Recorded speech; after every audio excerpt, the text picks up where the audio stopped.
Hi hello నమస్తే. ప్రస్తుతం మనకి హైదరాబాద్‌లోని జీహెచ్ఎంసీ ఎలక్షన్స్ అయితే రాబోతున్నాయి. దానిలో భాగంగానే కళ్యాణ్ నగర్ వెంచర్ 3లో ఎవరైతే ప్రజలుంటారో వారి సమస్యలు, వారు రాబోయే రోజుల్లో వారు ఎవరిని ఎంచుకుంటారో, అసలు వాళ్ళ అభిప్రాయం ఏంటో తెలుసుకునే ప్రయత్నం చేద్దాం. సార్ ఇప్పుడు మనకి జీహెచ్ఎంసీ ఎలక్షన్స్ అయితే హైదరాబాద్‌లో రాబోతున్నాయి. అయితే మున్సిపల్ ప్రాబ్లమ్స్ కానీ మీకు ఎటువంటి వాటర్ లాగిన్స్ కానీ, అదేవిధంగా డ్రైనేజ్ క్లీనింగ్, చెత్త ఇవంతా కూడా పెద్ద సమస్యలుగా ఉంటాయి. మరి ఆ సమస్యలో మీకేమైనా సమస్యలు మీరు ఎదుర్కొంటున్నారా? నేను ప్రస్తుతం ఉండేది వాసవి బృందావనం. అందులో ఏం ఏం ప్రాబ్లమ్స్ ఇలాంటివి ఏం లేవు. నేనే ఇండిపెండెంట్ హౌస్‌లో లేను. వేరే అపార్ట్మెంట్స్ కాదు.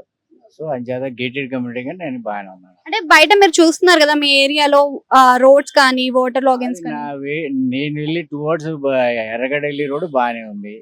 తర్వాత ఇటు పిఆర్ నగర్ వచ్చే రోడ్డు కూడా బాగానే ఉంది. అట్లా ఇంకేమైనా సమస్యలు ఉన్నాయా సార్? ప్రస్తుతం చెప్తున్నా మా ఏరియాలో ఏం లేవు మరి. ఓకే. మీ కార్పొరేటర్ కానీ ఎమ్మెల్యే కానీ మీ నియర్ బై ప్లేసెస్ కి రావడం చెక్ చేయడం. కార్పొరేటర్ ఎవరో పేరు కూడా తెలియదు నాకు. ఓకే. నా పని నేను చూసుకుంటాను. ఇప్పుడు ఓటు వచ్చినప్పుడు వేసుకుంటాను. వాళ్ళతో మాకేం తెలియదు. ఎమ్మెల్యే మరి నవీన్ యాదవ్ గారు ఉన్నారు కదా. ఆయన ఎప్పుడో వస్తాడో ఎప్పుడో వచ్చాడో ఓటు వేసుకుంటాడో వెళ్ళిపోయాడు అంతే.